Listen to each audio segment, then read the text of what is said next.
Dear student, welcome to the next part of Engineering Mathematics 3.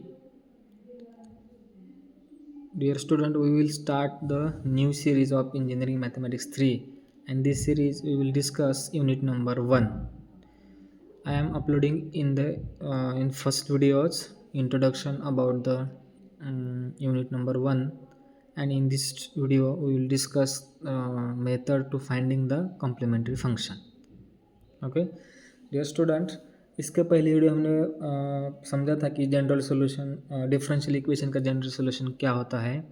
तो हमें पता है कि general solution of differential equation हमने माना था कि let y is equals to y c plus y p होता है। ठीक है, फिर वाई सी मतलब क्या होता है कि कॉम्प्लीमेंट्री फंक्शन, और वाई पी मतलब क्या होता है कि पर्टिकुलर इंटीग्रल। ओके स्टूडेंट, इस वीडियो के अंदर हम सबसे पहले फाइंड करेंगे कि कॉम्प्लीमेंट्री फंक्शन, हमें कोई भी डिफरेंशियल इक्वेशन गिवन हो, उस डिफरेंशियल इक्वेशन का कॉम्प्लीमेंट्री फंक्शन कैसे फाइंड किया जाता है आज इस वीडियो में हम डिस्कस करेंगे। ठीक है, तो चलिए स्टार्ट करते हैं कि स्टेप बाय स्टेप। स्टूडेंट, इस वीडियो के अंदर हमें कुछ स्टेप्स करने हैं जो कि हमें कॉम्प्लीमेंट्री फंक्शंस फाइंड करने के लिए बहुत ज़रूरी है। स्टूडेंट, आपको पर्टिकुलर सॉल्यूशन भी फाइंड करना है, तो उसका पहले हमें कॉम्प्लीमेंट्री फंक्शंस फाइंड करना नेसेसरी है। तो ये वाला लेक्चर हम ऐसा बोल सकते हैं कि पर्टिकुलर इंटीग्रल का एक बेसिक लेक्चर है। जब आज का लेक्चर आपको समझ में आएगा तभी आप उस पर्टिकुलर इंटीग्रल का लेक्चर आपको समझ में आ सकता है। ठीक है, तो ध्यान दीजिएगा। डियर स्टूडेंट, जब भी आपको कॉम्प्लीमेंट्री फंक्शंस फाइंड करना है किसी भी डिफरेंशियल इक्वेशन का, तो सबसे पहले हमें फर्स्ट स्टेप क्या करनी है, जो भी हमारा डिफरेंशियल इक्वेशन गिवन है उसके अंदर हमें पुट क्या करना है, d by d x is equals to capital d put करना है। ठीक है, मान लो हम एक एग्जांपल यूज़ करते हैं, जैसे कि यहाँ पे मैंने एक एग्जांपल तौर की समझाने के लिए बता रहा हूँ। जैसे हमें दिया है कि d square y upon d x square plus d y upon d x plus 2, ऐसा हमें एक डिफरेंशियल इक्वेशन गिवन है। तो इस डिफरेंशियल इक्वेशन का हमें क्या फाइंड करना है, कॉम्प्लीमेंट्री फंक्शंस फाइंड करना है। सो हम क्या करेंगे, फर्स्ट स्टेप हमारा है कि जिसके अंदर जहाँ पे भी डी बाई डी एक्स है वहाँ पे हम क्या पुट करेंगे, कैपिटल डी पुट करेंगे। ठीक है, तो ये वाला हमारा फर्स्ट स्टेप है। ओके, देन नेक्स्ट स्टेप में हमें क्या करना है, find the auxiliary equation, that is okay, हमें क्या करना है, इसका ऑक्सिलरी इक्वेशन फाइंड करना है। और जैसे भी हमें उसका ऑक्सिलरी इक्वेशंस मिला तो उस ऑक्सिलरी इक्वेशन को हमें क्या करना है, इक्वेट टू जीरो। अब देखो ऑक्सिलरी इक्वेशन किस नोटेशन में हमें डिनोट करना है, phi of d is equals to zero, यानी कि जो भी हमें ऑक्सिलरी इक्वेशन मिलेगा और उस इक्वेशन को हमें क्या करना है, इक्वेट टू जीरो करना है, या हम ऐसे बोल सकते हैं उसको इक्वल्स टू जीरो के फॉर्म में उसको लिखना है। ठीक है, अब ऑक्सिलरी इक्वेशन क्या होता है, जैसे हम उसका एक न्यूमेरिकल एग्जांपल देखेंगे, उसमें मैं अच्छे से और भी बताऊंगी ऑक्सिलरी इक्वेशन हमारा क्या है। ठीक है, ओके, नेक्स्ट स्टेप हमारा क्या है, to find the root of auxiliary equation. Previous step में हमने ऑक्सिलरी इक्वेशन फाइंड किया था। अब ये वाला जो ऑक्सिलरी इक्वेशन है वो आपको चाहे सेकेंड डिग्री का मिल सकता है, थर्ड डिग्री का मिल सकता है, या फोर्थ डिग्री का मिल सकता है। अब जो भी हमें कोई ऑक्सिलरी इक्वेशन मिलेगा उस इक्वेशन का हम क्या करना है, रूट्स फाइंड करने हैं। जैसे कि मान लो मैं यहाँ पे और एक एग्जांपल लेके बता देता हूँ। जैसे हमें एक ऑक्सिलरी इक्वेशन मिला है, जैसे कि x square plus 5x plus 2 is equals to zero. मान लो ये तुम्हारा क्या है, ऑक्सिलरी इक्वेशंस है। तो इस ऑक्सिलरी इक्वेशन के हमें क्या करना है, रूट्स फाइंड करने हैं। ठीक है, अब देखो हमें पता है इसका मैक्सिमम ऑर्डर कितना है, 2, तो हमें पता है इस इक्वेशन के रूट्स कितने आने वाले हैं, 2 आने वाले। अब कैसे आएंगे, हम एक न्यूमेरिकल एग्जाम के वहाँ पे हम क्या करेंगे, डिस्कस करेंगे। ठीक है, तो स्टेप थ्री में हमें क्या फाइंड करना है, जो भी हमारा ऑक्सिलरी इक्वेशंस है उस ऑक्सिलरी इक्वेशन के क्या फाइंड करने हैं, रूट्स फाइंड करने हैं। ठीक है, और जो लास्ट स्टेप है, लास्ट स्टेप हमें क्या करना है, put the root in formulas. Okay, जो भी हमें स्टेप नंबर 3 में ऑक्सिलरी इक्वेशन के रूट्स मिले हैं उस रूट्स को हमें क्या करना है, फार्मूलाज में पुट करना है। अब देखो ये वाला फार्मूला क्या है, अब देखो उसके बाद फार्मूला देखेंगे। ये वाले 4 स्टेप हमें इंपॉर्टेंट्स है कॉम्प्लीमेंट्री फंक्शंस फाइंड करने के लिए। लेकिन उससे भी ज़्यादा इंपॉर्टेंस है जो हमारा फार्मूला, क्योंकि हमें जो भी रूट्स मिलेंगे वो रूट्स को हम क्या करने हैं, इस फार्मूला के अंदर क्या करने हैं, पुट करने हैं। ठीक है, लेकिन ये फार्मूला क्या है, देखो ओके, दिस फार्मूला मीन्स जो भी फार्मूला में पुट करना है, this formula are depends on the nature of roots of auxiliary equation, that is f of d is equals to zero. मतलब कि जो हमारा f of d is equals to zero auxiliary equation है, उस auxiliary की equation के हमने roots find किए और उस रूट्स का जो भी नेचर है उस पर डिपेंड है कि हमारा फार्मूला कैसा बनेगा, ठीक है। तो देखो उस नेचर कैसा कैसा हो सकता है रूट्स का नेचर। देखो सबसे पहले रूट्स का नेचर मतलब कि हमारे जो रूट्स मिलेंगे वो रियल्स हो सकते हैं या कॉम्प्लेक्स हो सकते हैं, वो रिपीटेड हो सकते हैं या वो डिस्टिंक्ट भी हो सकते हैं, ठीक है। जैसे कि फर्स्ट केस हमारी ये हो सकती है कि case number 1, if all roots are real and distinct, यानी कि आपको जो भी रूट अपने जो भी रूट्स फाइंड किए उस क्या सकते हैं, रियल हो सकते हैं एंड डिस्टिंक्ट। डिस्टिंक्ट का मतलब है वो अलग अलग हो सकते हैं। जैसे कि हमने यहाँ पे मान ला एग्जांपल के तौर कि if all roots that is m1 m2 up to so on mn, जैसे कि हमने ऊपर देखा था हमारा सेकेंड डिग्री की इक्वेशन होगा तो उसको कितने रूट्स होंगे, 2 रूट्स होंगे। अब ये 2 रूट्स समटाइम्स सेम हो सकते हैं या डिस्टेंस भी हो सकते हैं या डिस्टिंक्ट हो सकते हैं, ठीक है। तो हमें पहले वाले केस में क्या पढ़ना है कि इफ़ ऑल द रूट्स, जैसे कि मैंने उसको माना है m1 रूट हो सकता है, 2 रूट्स हो सकते हैं, up to one n roots हो सकते हैं, वो जो रियल होंगे, all the roots that is m1 m2 up to one mn are real and distinct, यानी कि आपके सभी रूट रियल हो सकते हैं एंड अलग अलग हो सकते हैं। देन द सॉल्यूशन इज, तब हमारा कॉम्प्लीमेंट्री फंक्शन का सॉल्यूशन कैसा होगा, तो y is equals to c1 e raise to the power m1x plus c2 e raise to the power m2x plus up to so on cn raise to the power mnx। Okay, ये मैंने in general लिखा है। मान के चलो हमारे पास m1 एक root है एंड m2 एक हमारा क्या है, रूट है, तो हमारा सॉल्यूशन कैसा हो सकता है, then solution is y is equals to c1 e raised to the power m1x plus c2 e raised to the power m2x। बस इतना ही हमारा सॉल्यूशन हो जाएगा। जब हमारे पास रूट्स 3 होंगे तो हमारे इसमें और एक टर्म क्या हो जाएंगे, बढ़ जाएंगे, ठीक है। जैसे 4 होंगे तो और एक टर्म बढ़ जाएंगे, इसके फॉर्म में हमें क्या करना है, हमारा सॉल्यूशंस लिखना है, ठीक है। आई होप कि आपको फर्स्ट कंडीशंस इजीली अंडरस्टैंड हो गई होगी। अब देखो सेकंड कंडीशन में हमें क्या करना है, all the roots are real and same are repeated, some are okay।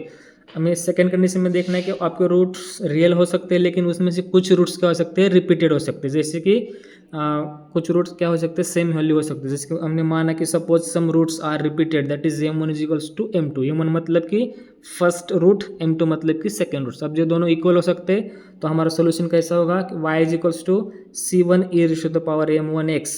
आप इसको ऐसे भी लिख सकते हैं, नहीं तो आप ऐसे लिख सकते हैं कि c1x plus c2 e raise to the power mx। क्योंकि हमने ये m1 m2 यूज़ क्यों नहीं किया, क्योंकि दोनों का भी वैल्यू कितना है, सेम है, इसके लिए मैंने खाली यूज़ किया है m।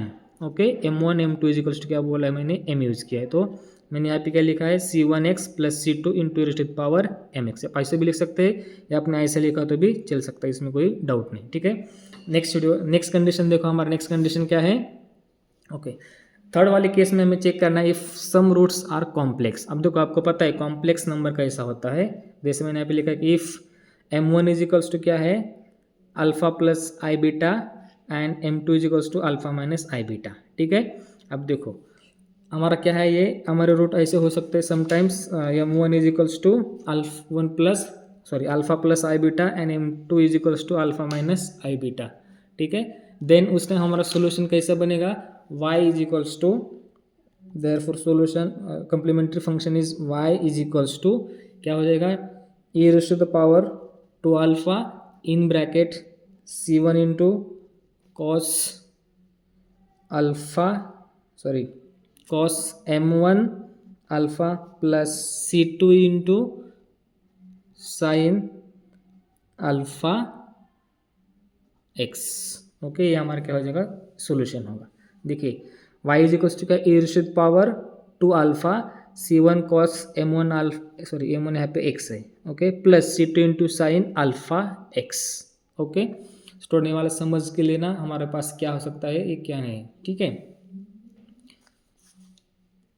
e raise to power 2 alpha plus c1 into, मैं इसको अच्छे से लिख देता हूँ। हमारा सोल्यूशन कैसे होगा कि y is equals to e raise to the power 2 alpha in bracket c1 into cos beta x plus c2 into sine beta x. हमारे पास जैसे कि मैंने यहाँ पे अल्फा और बीटा क्या हो सकता है, जो हमारा कॉम्प्लेक्स नंबर होगा उसकी वैल्यूज़ क्या होंगी, अल्फा एंड बीटा होंगी, ठीक है। और लास्ट केस देखो स्टूडेंट क्या हो सकते हैं, if some roots are complex and repeated, मतलब कि हमें कोई रूट्स कॉम्प्लेक्स होंगे लेकिन उनमें से कुछ रिपीटेड हो सकते हैं, जैसे कि हमने रियल नंबर में देखा था। तब हमें क्या करना, जैसे कि एक एग्जाम्पल के तौर हमने लिखा है कि if M1 is equals to M2, ये दोनों क्या है, सेम है, और उसकी वैल्यू क्या है, alpha plus i beta, and M3 is equals to M4, दोनों क्या है, सेम है, और उसकी वैल्यू क्या आ रही है, alpha minus i beta. Okay, then the solution is, अब देखो सॉल्यूशन कैसा बनेगा, y is equals to C1 plus C2 x e raised to power alpha plus i beta x plus C3 plus C4 x e raised to power alpha minus i beta x, ये हमारा क्या हो सकता है, सॉल्यूशन हो सकता है, ठीक है। हमने यहाँ पे कुछ डिस्टिंक्स वाले एग्जाम्पल भी लिए हैं, कुछ रिपीटेड वाले भी लिए हैं, तो दोनों को आपको एग्जाम में एट ए टाइम इन चारों में से कोई भी एक ही केस आने वाला है, ठीक है। तो चलिए इसके ऊपर एक न्यूमेरिकल एग्जाम्पल देखेंगे, ये एग्जाम्पल कैसे सॉल्व करना है, ठीक है। डियर स्टूडेंट, देखो हमारे पास एक डिफरेंशियल इक्वेशन इज गिवन है, और एग्जाम में आपको ऐसा बोला जा सकता है कि find the complementary functions of differential equation. मैंने यहाँ पे डायरेक्ट खाली एक डिफरेंशियल इक्वेशन लिखा है, आपको शायद ऐसा भी बोला सकता है कि find complementary function of given differential equation. Okay, चलो स्टेप बाय स्टेप इसको हम क्या करेंगे, सॉल्व करेंगे। डियर स्टूडेंट, ओके, सबसे पहले हम क्या लिखेंगे, हमको गिवन कौन सा डिफरेंशियल इक्वेशन है, ये हमारा डिफरेंशियल इक्वेशन गिवन है, कौन सा है, d square y upon d x square plus 3 into d y upon d x plus 2y is equals to e to the power x। Okay, तो इसको हमें क्या फाइंड करना है, इसको हमें इस डिफरेंशियल इक्वेशन का कॉम्प्लीमेंट्री फंक्शंस फाइंड करना है। अभी हमने चार उसके बेसिक स्टेप्स देखे हैं, उस स्टेप्स के हम क्या करेंगे, फाइंड करेंगे। सबसे पहले स्टेप नंबर 1 में हमें क्या फाइंड करना था, जो भी टर्म है डी बाई डी एक्स, इसकी इक्वल्स हम क्या पुट करना है, कैपिटल डी पुट करना है। चलो, तो देयरफॉर हम क्या करेंगे, put d by d x is equals to capital d. अब यहाँ पे देखो, इसमें फर्स्ट टर्म में क्या है, d square y upon d x square है, तो हमें डी बाई डी एक्स की इक्वल्स टू क्या पुट करना है, डी पुट करना है। तो मैं ऐसे लिख सकता हूँ, therefore capital d square into y, क्योंकि यहाँ पे डी स्क्वायर है तो यहाँ पे कैपिटल डी का स्क्वायर आ जाएगा, डी एक्स स्क्वायर के बदले हम क्या लिखना है, डी लिखना है। तो d square y plus 3 into capital d y plus 2 into y is equals to e to the power x, ठीक है। अब देखो, हमने इस इक्वेशन का लेफ्ट साइड देखा, तो लेफ्ट साइड के ईच एंड एवरी टर्म में हमारे क्या मिल रहा है, वाई कॉमन मिल रहा है, तो इस वाई को हम क्या करेंगे, कॉमन लेंगे, तो क्या हो जाएगा, d square plus 3d plus 2 into y is equals to e to the power x, ये क्या हमारा हो जाएगा, ऑक्सिलरी इक्वेशन हो जाएगा। अब ये ऑक्सिलरी इक्वेशन क्यों हो जाएगा, क्योंकि जो भी हमें टर्म्स, जब भी हमें डिफरेंशियल इक्वेशन की टर्म्स कंप्लीटली कांस्टेंट टर्म्स और डी के टर्म्स में मिलेंगे, उस टर्म को हम क्या बोलेंगे, ऑक्सिलरी इक्वेशन बोलेंगे। और हमने क्या बोला था कि स्टेप नंबर 2 में ही जैसे हमें ऑक्सिलरी इक्वेशन मिलेगा, उस ऑक्सिलरी इक्वेशन को हमें क्या करना है, इक्वेट टू 0। ओके, देयरफॉर देखो नेक्स्ट स्टेप क्या लिख सकता हूँ, d square plus 3d plus 2 into y is equals to क्या हो जाएगा, 0, ठीक है। क्योंकि हमें आप बोलोगे सर ये वाला राइट साइड कहाँ पे होगा, क्योंकि हमें क्या करना है, हमें जो भी ऑक्सिलरी इक्वेशन है हमारा, उस ऑक्सिलरी इक्वेशन को इक्वेट 0 में कन्वर्ट करना है। सो ये वाला टर्म क्या हो जाएगा, कंप्लीटली 0 हो जाएगा। ओके, अब देखो ये जो राइट साइड का y मल्टीप्लाई में है, तो लेफ्ट राइट साइड में चले जाएगा, तो क्या हो जाएगा, 0 हो जाएगा। तो इसको मैंने सिम्प्लीफाई करने के बाद d square plus 3d plus 2 is equals to क्या मिला, 0। अब देखो ये हमारा ऑक्सिलरी इक्वेशन इस फॉर्म में कन्वर्ट हो चुका है। अब इसके हमें क्या फाइंड करना है, उसके रूट्स फाइंड कर रहे हैं, ठीक है। डियर स्टूडेंट, ये जो हमारा इक्वेशन है, कौन सा इक्वेशन है, क्वाड्रेटिक इक्वेशन है। तो हमें पता है क्वाड्रेटिक इक्वेशन के रूट्स फाइंड करने हमें अलग अलग मेथड्स है। आप डायरेक्ट कैलकुलेटर का भी यूज़ करके आप क्या कर सकते हैं, उसके रूट्स फाइंड कर सकते हैं। मैं यहाँ पे एक सिंप्लीफाई करके इसका रूट्स क्या करते हैं, तो फाइंड करके देता हूँ। देखो मैंने क्या किया है, जो मिडल वाली टर्म है 3d, उस टर्म को मैं क्या करता हूँ, स्प्लिट करता हूँ इस वाले फॉर्म में, 2d plus d plus 2 is equals to 0। अब इन दो फर्स्ट में से मैंने d कॉमन निकाला, तो क्या हो जाएगा, d प्लस 2 प्लस इसमें से हमने क्या कॉमन निकाला, 1 कॉमन निकाला, तो क्या बचेगा, d plus 2 is equals to 0।